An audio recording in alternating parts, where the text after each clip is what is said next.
Deutsche Welle, Learning by Ear, Fréquence, Avenir. Bienvenue dans notre série d'émissions Learning by Ear consacrée à l'environnement. Nous allons parler aujourd'hui de la demande mondiale en énergie qui ne cesse d'augmenter et du défi que représentent les énergies renouvelables et propres.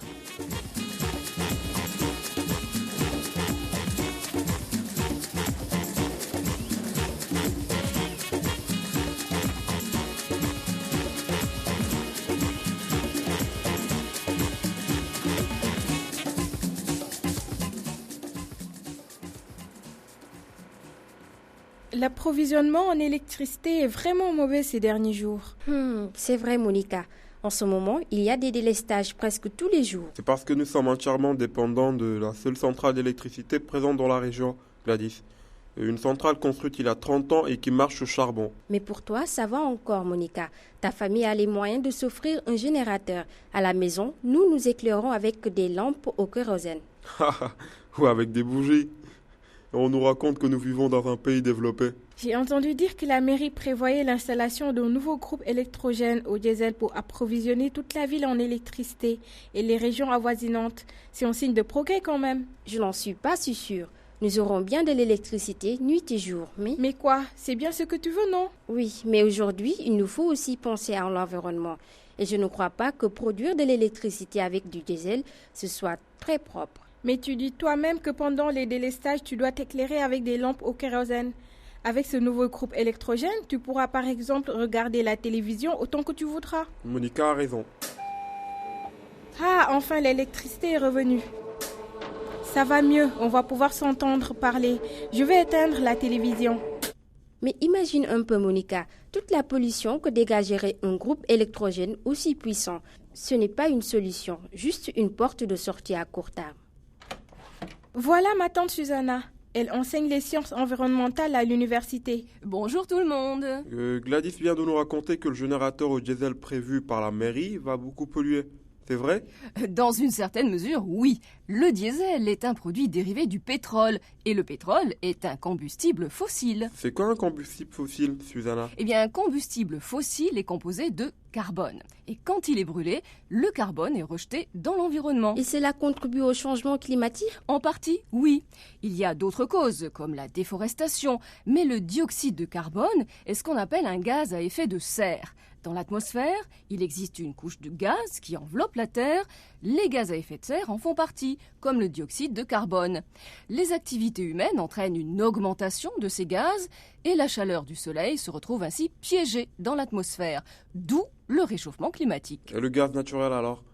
C'est aussi un combustible fossile, non? Oui, tout à fait, Moses. Donc, le gaz libère aussi du dioxyde de carbone.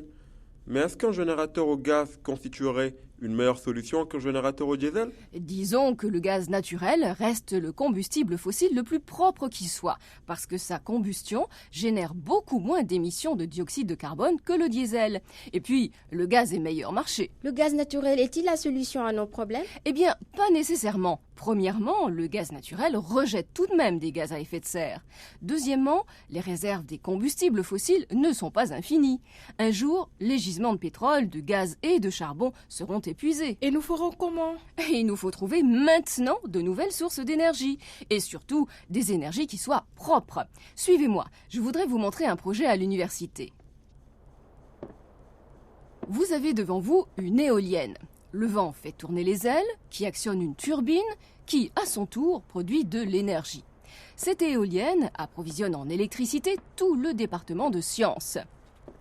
Voici mon collègue le professeur Wafula qui arrive. Monsieur, vous arrivez à produire de l'électricité juste avec le vent? Tout à fait. Tout dépend de la taille de l'éolienne et le nombre d'entre elles. Certaines très petites suffisent pour alimenter une maison. Mais en Allemagne, au Danemark et aux États-Unis, il existe des parcs éoliens avec des centaines de turbines qui peuvent alimenter en électricité des villes entières. Professeur Wafula, pourrions-nous aussi dans notre ville avoir un parc éolien? En principe, oui. Mais avant toute chose, Monica, il faut un vent qui soit régulier. C'est le cas en bord de mer, par exemple. Mais ce qui serait plus approprié dans un pays en développement comme le nôtre, Ce sont de petits projets qui alimenteraient chaque village et chaque ville. Cette manière de faire permettrait de réduire les coûts de transport et de distribution d'électricité sur de longues distances. En quoi l'énergie éolienne est une énergie renouvelable? Eh bien, le vent est une ressource énergétique inépuisable.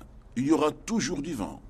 À l'inverse, du pétrole et du charbon. Il existe d'autres énergies renouvelables qui représentent un potentiel énorme pour notre continent. Ah bon? Lesquels? Réfléchissez un peu.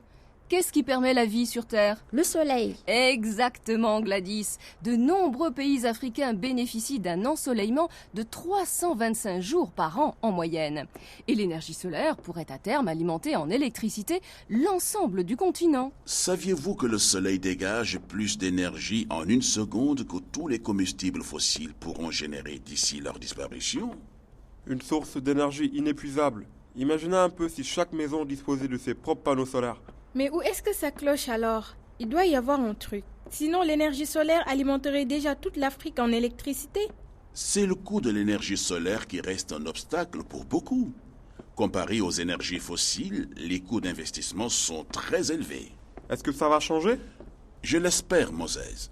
La technologie solaire ne cesse de progresser. Il faut espérer qu'un jour viendra où elle sera accessible financièrement à tout continent.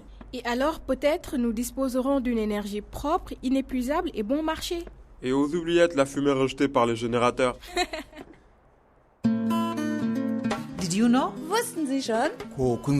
Unajua kwamba? Le saviez-vous? Saviez-vous que les niveaux de dioxyde de carbone dans l'atmosphère ont augmenté de 30% durant les 2 derniers siècles? Le dioxyde de carbone fait partie des gaz à effet de serre et leur niveau de concentration n'a jamais été aussi élevé depuis 800 000 ans.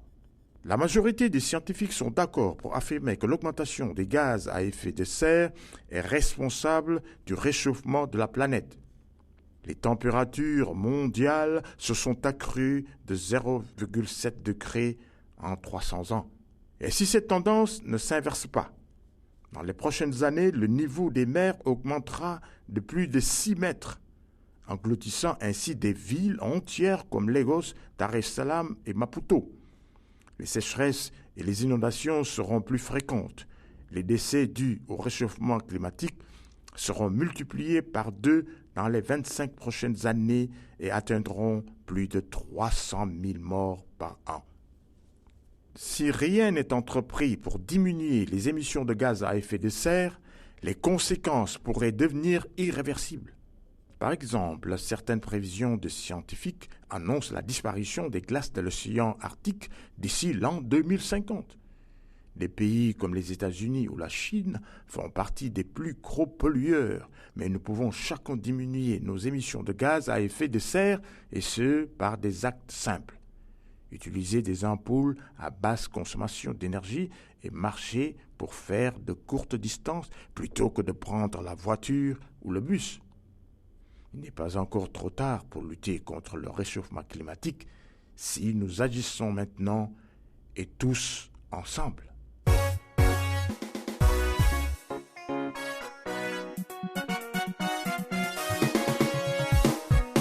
Voilà, Learning by Ear spécial environnement, consacré aujourd'hui aux énergies renouvelables, touche à sa fin. Merci de nous avoir suivis.